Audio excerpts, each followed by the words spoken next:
Kesel aku, Cuk. Apa?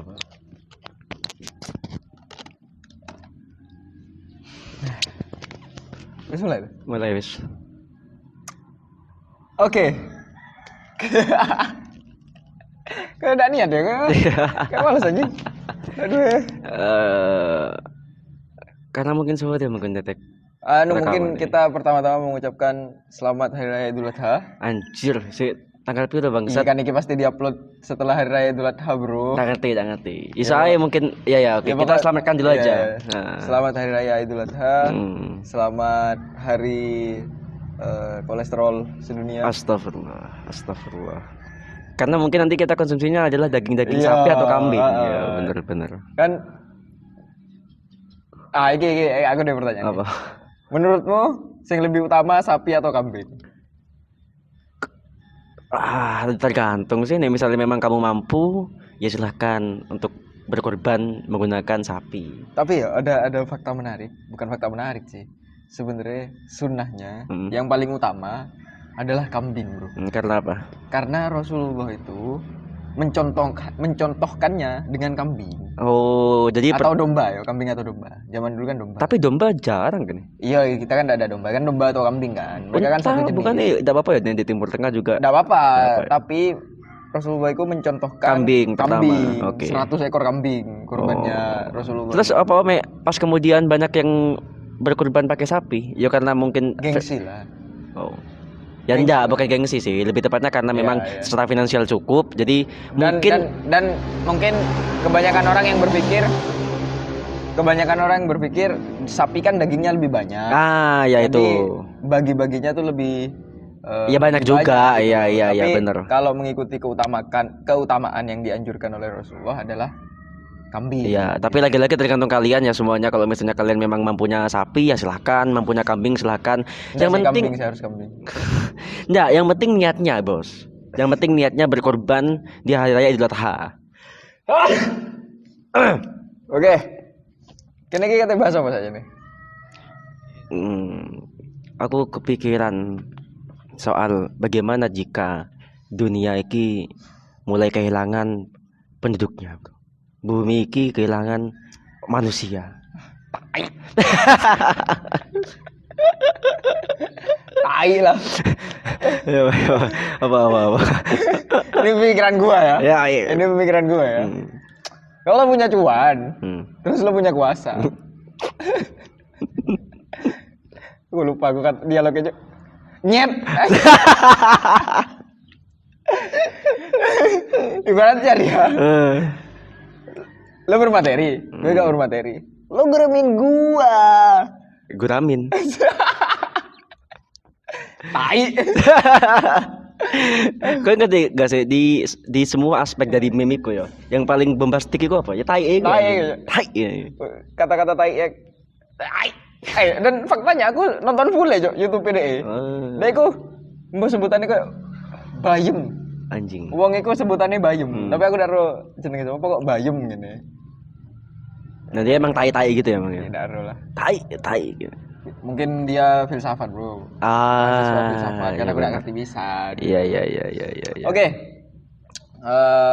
Kembali ke pembahasanmu tadi. Kau berpikir bagaimana jika dunia ini kekurangan orang? Tapi faktanya tidak seperti itu, Bro. Faktanya jumlah penduduk dunia ini terus meningkat. Oke. Faktanya gitu loh. Terus Terus kenapa kan punya pemikiran bahwa kok takut dunia ini kekurangan orang? Iya, karena sejatinya kan misalnya kan manusia itu kan memang adalah makhluk sosial gitu loh. Orang yang manusia adalah makhluk yang tidak bisa hidup sendiri gitu loh. Aku ngebayangin misalnya memang nanti bumi ini sudah memasuki di mana banyak sekali penduduknya sudah menghilang. Bagaimana kemudian cara kita bersosialisasi gitu loh. Ya mungkin gini sih, yang lebih ditakutkan tuh adalah hilangnya kegiatan sosial daripada berkurangnya penduduk di bumi. Yang lebih ditakutkan adalah hilangnya kegiatan sosial di muka bumi. Jadi meskipun apa masyarakatnya tetap ada, cuma aktivitas sosialnya berkurang. Betul. Karena faktanya dengan kemudahan dan semakin canggihnya teknologi sekarang,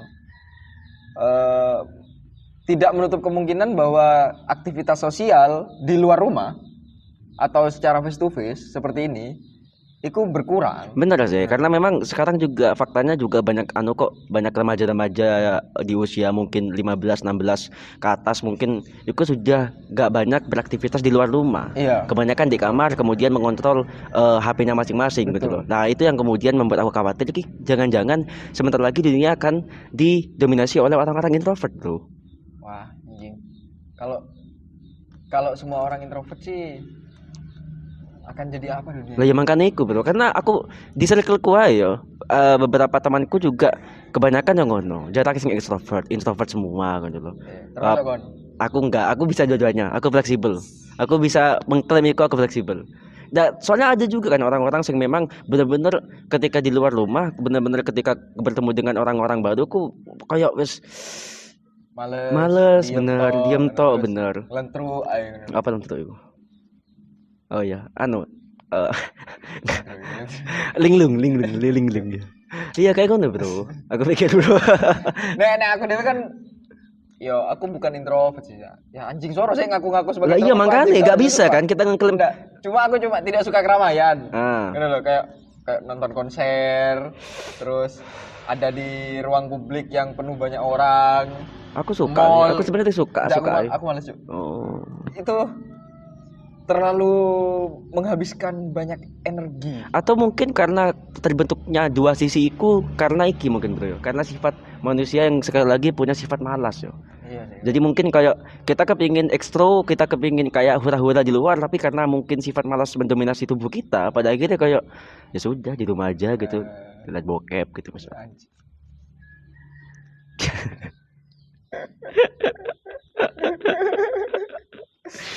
Ini politik ya, ternyata politik. Anjing. Mana politik maksud? Kau ini ada bahasa apa sih? Enggak. Kita akan membahas soal ini adalah fenomena yang cukup. Kalau misalnya fenomena ini benar-benar terjadi, bro, kita akan masuk ke fase apokaliptik. Apokalips ya, kiamat. Kon mencoba mendahului Tuhan. Enggak. Aku dulu referensi film-film di Independence Day yang memang kon hidup sendirian dengan zombie gitu. Aku takutnya seperti itu. Aku saja nih lebih tertarik bahas LGBT sih. Kemarin aku juga sering banget di TikTok lu lihat konten-konten ini Pak. Konten-konten ini SJW di Amerika kan ekstrim. Iya. Ekstrim banget kan. Dia kalau gak salah menyuarakan tentang bagaimana gender itu kemudian banyak. Jadi bukan hanya male atau female tapi ada trans woman, ada trans male, ada pokoknya ikulah dan segala macam kan loh. Itu yang kemudian ceriku cukup aku tidak ngerti ya karena aku nih di Amerika atau di Kanada kalau gak salah aku lihat itu sudah masuk Pak, masuk ke kurikulum dimasukkan kurikulum di edukasi di sana gitu. Itu ya aku pikir wah ini bahaya pisan di situ. Stance-nya mereka adalah mengatakan bahwa seorang anak harus diperkenalkan sejak dini bahwa eksistensi LGBT ini ada. Oke. Itu yang mereka coba masukkan ke dalam kurikulum. Sebenarnya bukan menjadi mata pelajaran tertentu ya, tapi hanya untuk diperkenalkan saja. Iya. Nah, menurutmu ya apa? Itu lagi-lagi ya nih aku pikir ya bahwa sebenarnya gini orang-orang yang cukup bukan ekstrim aku sebutnya, cuma memang dia punya hak memang pada akhirnya dan kemudian ingin menyuarakan hak tersebut. Memang orang-orang yang seperti itu, orang-orang yang mungkin minoritas di negaranya memang cukup sulit untuk menembus bagaimana mayoritas itu berada. Contohnya seperti ya di Amerika itu tadi, ada yang menentang, ada yang juga enggak gitu loh. Nah, aku pikir misalnya hanya untuk bahwa itu perspektifmu, bahwa kamu memang setuju dengan ideologi itu, bukan ideologi, setuju dengan semua praktek dan apa pengetahuan yang kamu tahu tentang gender dan segala macam, ya sudahlah, itu menjadi hak dan itu menjadi memang ya sudah, itu memang pilihan kamu. Cuma untuk memasukkan ke dalam edukasi, sekali lagi gini kan Tam, nah aku pikir kan secara biologis kita sudah bisa mengetahuinya. Nah, secara biologis. Bagaimana Anda kemudian memaksakan bahwa ada gender selain cowok dan cewek? Kalau faktanya tidak memungkinkan. Faktanya bahwa gender itu cuma ada dua. cowok sama cewek, iya kan? Terus kemudian nek misalnya kamu memaksakan untuk enggak bro, ternyata ada pelebaran gender. Secara biologis sudah secara keilmuan sebenarnya itu sudah. Yang aku takutkan sih sebenarnya mereka kan mengatakan bahwa hal ini bukan penyakit, bro. Oke. Tapi secara keilmuan, aku udah tahu juga ya. Tapi secara keilmuan sebenarnya kan ini banyak yang mengatakan bahwa penyimpangan seksual ini adalah penyakit. Oke.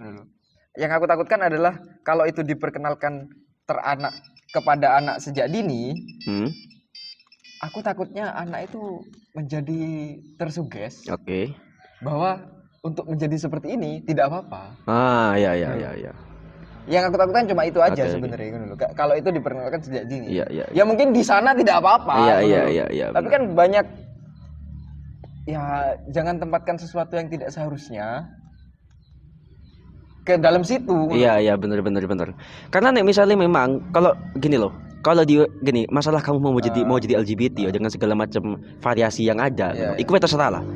Di usiamu nanti sudah beronjak mungkin 20 ke atas, 25 ke atas, oke lah terserah kamu lah, karena kamu wis dapat menentukan pilihan hidupmu sendiri gitu loh. Tapi untuk memperkenalkan, benar katamu tadi, untuk memperkenalkan terlalu dini, aku pikir itu cukup berbahaya dan cukup jadi penyimpangan seksualnya terjadi sejak dini gitu loh. Jadi aku pikir biarkan ketika anak-anak itu di bangku sekolah, biarkan mereka mengenal gender itu secara sains, secara biologis, tetap cowok sama cewek. Masalah kemudian kepribadiannya nanti berubah, itu urusan mereka gitu loh. Lah aku takutnya SJW di sana itu tidak bisa membedakan antara orientasi seksual sama gender. Jadi aku pikir orang-orang yang mungkin LGBT itu pada akhirnya yang semula adalah penyimpangan seks dan ya tentu orientasi seksual, disorientasi seksual ya berarti ya. Itu kemudian kepingin mendorong hal itu masuk ke bagian gender itu mau gitu loh. Pas kemudian di Amerika di Amerika kemudian berkembang ke hal-hal yang menurut aku cukup ekstrim juga, di mana kemudian banyak yang mungkin karena transgenderku seringnya terjadi di Amerika ya. Iya. Jadi aku sebenarnya yang menarik. Aku menyebutnya sekarang itu trans universe. Soalnya faktanya di luar sana di Amerika ya, itu bukan hanya fenomena transgender yang mencuat. Seseorang yang merasa seorang perempuan yang merasa dirinya adalah laki-laki atau sebaliknya disebut transgender. Terus ada seseorang berkulit putih yang merasa dirinya harusnya dilahirkan hitam. Iya. Mereka menyebutkan transracial. Wow. Loh saya. Jadi all about trans ya kayak. Iya. Nah, sing miris menurutku, bahkan ada seorang perempuan yang sengaja menyiramkan cairan kimia ke matanya karena dia merasa harusnya dia terlahir buta. Lah itu ya. Dan dia menyebutnya transable. Wow, what the fuck. Iya. Fenomena seperti ini harusnya dihentikan. Iya. Kenapa? Karena apakah kemudian seorang anak laki-laki yang tidak mau bekerja karena dirinya merasa masih menjadi seorang anak-anak itu dimaklumi? Pemakluman seperti ini yang harusnya tidak terjadi. Itu ya benar, itu juga yang kemudian merembet ke kataku orang-orang yang tadi ya soal apakah yang cewek kemudian ngaku cowok dan segala macam lah kayak gitu. Iku kataku iki Pak, tidak iki mungkin masalah nang religiositas ya, tapi lebih ke kayak mereka tidak bisa menerima takdir yang sudah Tuhan kasih gitu. Aku takutnya balik ke kasus tadi, kalau ini diperkenalkan ke anak-anak sejak dini, takutnya anak-anak ini berpikir bahwa kita bisa kok menolak diri kita sendiri. Iya, benar. Kita bisa kok menjadi apa yang bukan diri kita sebenarnya. Dan juga kataku orang-orang yang seperti itu juga kataku karena ini mereka tidak bisa menerima tentang tentang diri mereka yang sebenarnya itu seperti apa. Lah misalnya gini, kan memang ada ya, aku udah ngerti secara biologis memang ada apa enggak, cuma ada kan memang orang-orang yang memang secara look memang cowok tapi secara sifat ada yang cewek, ngerti gak? Itu kayak enggak sih? kayak kebiasaan aja gitu. Lah aku pikir makanya itu, aku pikir mungkin bisa karena kebiasaan, mungkin kumpul-kumpulnya sama cewek atau gimana. Karena aku sempat ngelihat ngono bahwa ada yang gini Lam. Ada cewek ngono. Kemudian ngaku cowok. Karena apa? Karena bagi dia tidak bisa, mohon maaf ya, tidak bisa hamil. Tidak bisa hamil ngono. Akhirnya ketidakadilan mungkin bagi dia ketidakadilan itu yang membuat kok bisa gitu loh. Jadi akhirnya aku memutuskan oke, aku klaim sebagai cowok aja gitu loh. Tapi kan bukan berarti ketika kon tidak bisa hamil pas kemudian kon mengklaim bahwa dirimu adalah cowok gitu loh. Berarti kan ada yang salah lah. Mungkin dari mereka tidak mau usaha kayak ya periksa lah, atau mungkin ada yang salah kan memang dari situ gitu loh. Jadi pada akhirnya ada ketidakadilan yang dia rasakan kemudian membuat dia mengklaim apapun yang bisa mereka klaim gitu loh. Karena waktu itu juga ada yang klaim saya adalah brokoli. Ya, Mr. Brokoli. Yes. Jadi akhirnya semua bisa klaim. Kayak aku kata aku adalah penguin misalnya. Ya bisa ya gitu loh. Aku adalah kasur. Jadi makanya fenomena pengklaiman seperti itu yang menurutku harus dihindari sebenarnya gitu loh. Tapi yo gimana lagi, karena mungkin di Amerika ya di negara-negara barat freedom of speech itu dijunjung tinggi. Mungkin itu dampak buruk dari freedom of speech. Iya. Atau enggak mungkin pintu gerbangnya apa ya? Orang-orang ya kayaknya pintu gerbangnya apa ya? Orang-orang kemudian dapat mengklaim bahwa dirinya adalah transiki lah, trans itu gitu. Nah, kalau pintu gerbang untuk mereka mengklaim itu kan sebenarnya karena dari diri mereka sendiri toh. Tapi pintu gerbang mereka berani berbicara menurutku adalah sosial media. Karena di sosial media kita bisa dipertemukan dengan orang yang sejenis kita. Jadi kita merasa kuat karena kita sudah bertemu dengan teman-teman kita. Iya, benar. Awalnya orang yang memiliki, aku sebutnya penyimpangan seksual penyimpangan seksual ini merasa takut untuk speak up. Pada akhirnya setelah mereka membuka sosial media dan bertemu dengan orang-orang yang sepemikiran dengan dia, akhirnya mereka berani. Iya. Karena mereka merasa tidak sendirian di situ. Akhirnya mereka menyuarakan itu gitu. Dan ini sudah sampai di Indonesia loh, Juk. Waktu itu nek ngeh kalian tuh ada di mana ya? Di Jakarta. Iya, pokok demo tapi ditolak mentah-mentah kan. Iku beritanya ya, iku bener-bener tidak ke blow up loh. Aku udah ngerti ya, di Twitter memang cuma sekilas tapi aku udah ngerti di media mainstream ya, di TV apa gitu ke blow up apa enggak, cuma cukup. Tapi nek di Indonesia harusnya kalau hal ini terjadi jangan dipersalahkan saat ini karena dari dulu kita sudah dibiasakan dengan nonton acara TV dengan aktor-aktor bebencongan. Menurutmu ya apa? Enggak, ya oke. Dulu sangat lumrah kita melihat seorang laki-laki yang dalam tanda kutip kemayu lah. Iya. Laki-laki kemayu lah. Ya banyak nama yang cukup terkenal sebenarnya. Tapi kebelakangan ini kan yang muncul adalah bukan tipe yang seperti itu, menurut. Iya.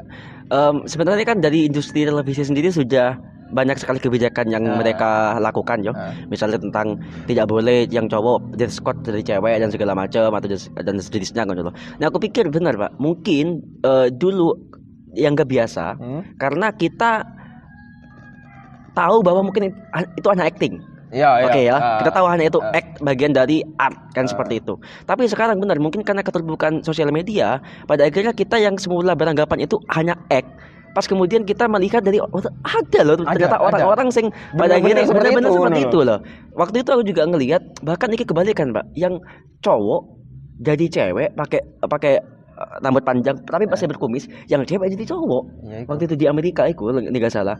Jadi benar-benar hal ini cukup ekstrim di luar sana dan tapi kalau di Indonesia sih ngomongin ini masih terlalu jauh lah. Iya terlalu jauh. Kita masih sibuk ngomongin soal perbedaan agama aja lah gitu loh. jangan ngomongin soal perbedaan seksual dulu. Iya benar. Sebelum nyampe. Iya karena di Indonesia sendiri kan aku pikir ini juga ya sebenarnya kalau misalnya kita dari sisi hak asasi atau kebebasan mereka untuk memilih, ya itu adalah kebebasan mereka. Cuma bagi orang-orang yang seperti itu di Indonesia kepingin mendorong hal itu untuk segera tuh gak akan bisa. Aku pikir aku takutnya gerbangnya itu Pak adalah tentang legalitas pernikahan sesama jenis. Masa lah? Enggak, di luar. Oh, iya, di iya, luar. iya, iya. Gerbangnya anak kataku di situ. Oh, iya, iya, Banyak iya, dari iya, negara-negara barat itu melegalkan nikah sama jenis. Mungkin di Asia juga ada beberapa. Jepang lah nih kabeh guling ini. Ngentot kan anjing kon no bro, itu bukan jenis bangsat. Tapi ini kabeh guling ono lah iya Jepang anjing. itu lain lah. Iya. Enggak nikah sama jenis dalam artian cowok-cowok sama cewek-cewek ngono loh. Iya. Di negara-negara barat tuh sudah banyak dan mungkin dari legalnya itu pada akhirnya orang-orang iki ya itu tadi kepingin variasi gitu. Iya. Jadi kayak misalnya aku cewek pasanganku cewek misalnya, cewek-cewek ngono kan. Iku pada akhirnya kenapa gak kita coba lu jadi cowoknya deh. Pada akhirnya oke, dia jadi cowoknya dan seperti cowok yang segala macam pakai antik, atendik dan segala macam kayak gitu. Kataku gerbangnya di situ karena kepastian hukumnya sudah ada. Pada akhirnya mereka mau menjadi apapun yang mereka inginkan seperti itu. Ya berarti intinya adalah jangan melegalkan ya. Harusnya sih iya ya. Di Indonesia kan ono sebenarnya, Cuk. Ada Tapi tidak nikah. apa? Cuma pacaran aja. Oke. Wetok-wetok iya. Oke. Kita gak tahu aja. Kita tahu mungkin. Kita tahu. Tapi kita gak. Nama besar kok. I don't know. Oh iya sempat beberapa ya Iya, ada lah nama ya besar kok. nama besar juga. Ya Sebenarnya podcastnya Deddy Kobuser membuka ikut sih sebenarnya. Banyak kok. iya sebenarnya sih. Cuma kan lagi-lagi ya. Misalnya cuma hanya sebagai pengakuan kan it's okay sebenarnya. Tapi kan masuk ke bahwa misalnya ada orang yang suka sama cowok, cewek-cewek sebatas pengakuan. Iya dan hanya untuk disimpan untuk mereka berdua. Aku pikir it's okay lah. Dan juga nih kataku tidak terlalu mungkin masalah. Cuma kan nggak terlalu gimana-gimana. Iya, cuman yang di Indonesia itu lebih tabu cowok-cowok daripada cewek-cewek. Ya, karena iya kan? Karena kita mayoritas Islam. iya. Ya, Iya, lebih tabu cowok-cowok daripada karena nikah salah kan cewek-cewek. secara story dari agamanya kan Iya. cowok-cowok kan sudah ada ininya kan Iya. historiknya kan. Jadi memang lebih kayak apaan nih? Iya. Kok cewek-cewek kayaknya langsung diburu ya linknya. Anjing. Darahnya. Berarti lebih banyak orang Indonesia lebih banyak yang sangean aja. Daripada religius maksud. tapi nek misalnya bicara soal itu ya, bicara soal mau apa namanya ke kebencian dan segala macam gitu loh. Ada orang-orang yang mengatakan yang memang dia memang agak sedikit feminis lah ya aku pikir. Dia ngomong gini, tenang bro, lu temenan sama gua, lu gak akan ketularan banci. Iya.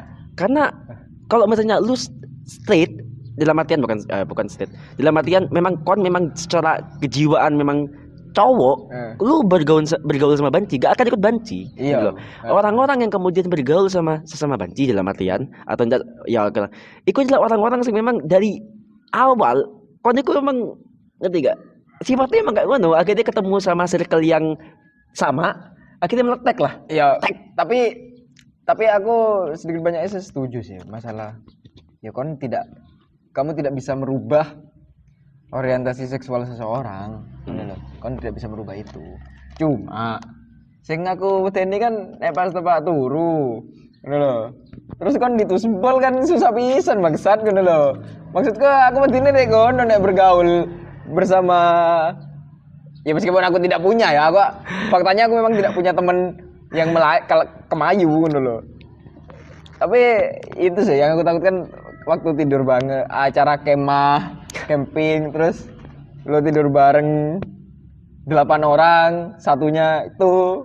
Iya karena memang ditusbol yo. Karena memang ini yo kita nggak bisa ngeh juga ya. Karena faktanya kebanyakan yang banci dalam tanda kutip itu kuat-kuat maksud. Kuat anjing secara fisik ya, physically yo.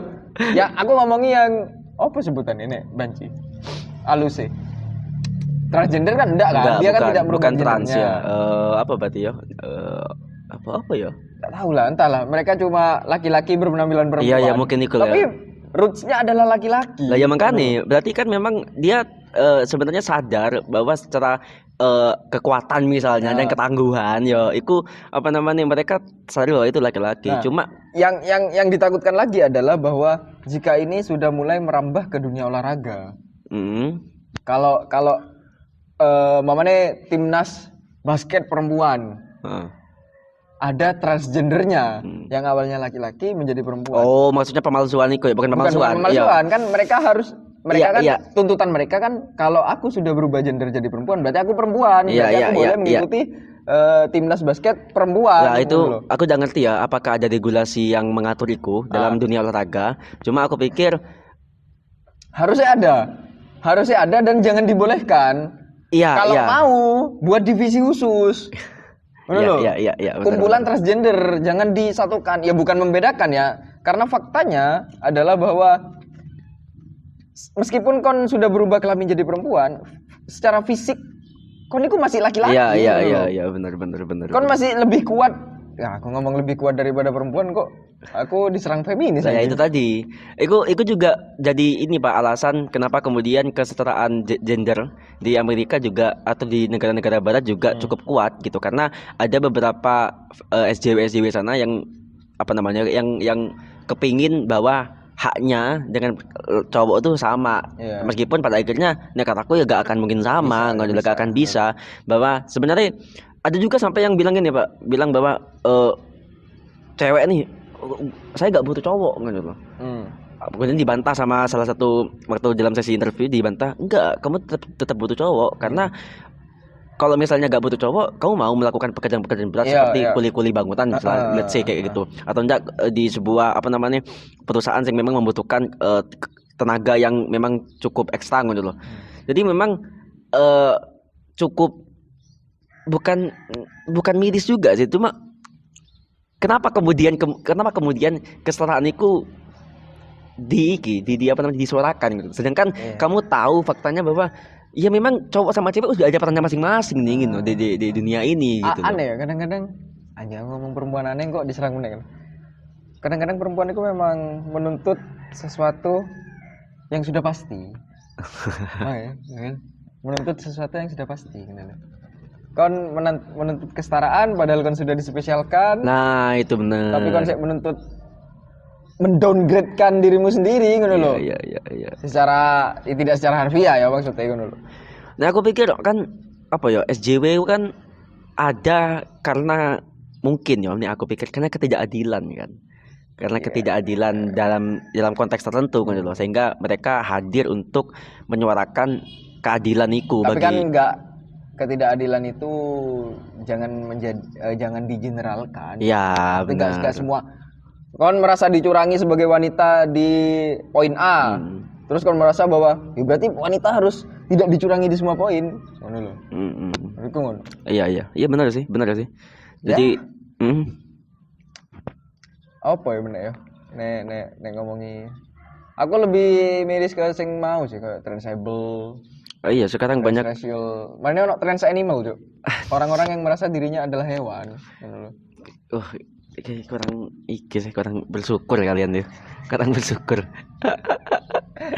Apa ya kita misalnya berbicara soal tentang hak mereka ya memang sih hak mereka kepingin seperti apa karena memang nek semua orang menuntut haknya tanpa ada pertimbangan tertentu mau jadi apa Cok ngono lho. Iya makanya itu kadang-kadang kita juga pusing Pak mau menolak cuma ya soal hak lagi ya udahlah gimana gitu loh. Cuma nek kataku benar jangan keep itu untuk diri kalian tapi kalau misalnya kalian nge-push untuk ikut masuk dan legal mungkin di at least negara kita kayaknya akan susah dan mungkin negara-negara lain juga akan susah seperti itu karena memang kebanyakan juga sih yang kebanyakan ini yang menolak negara beberapa negara yang memang basicnya adalah agama ya entah itu agama apapun ya majornya di situ agama apapun kebanyakan gak legal sih gitu loh. Ya pada kenyataannya sih kita tidak menolak kehadiran mereka. Iya, kita tidak menolak. Tapi memang. Sudahlah, jangan menuntut terlalu jauh. Itu aja sih. Iya, benar. Ya, mungkin iku ya. Iya, Iku ya sing dibahas ya. Mungkin episode ini ndak situ bahas child free iki. Pente. Next lah bahas child free lah. Terus ono meneh nek ngomongin hak. Bahas. Wes lah. Sip. Oke. Terima kasih semuanya. Oke. Bye bye. Dadah.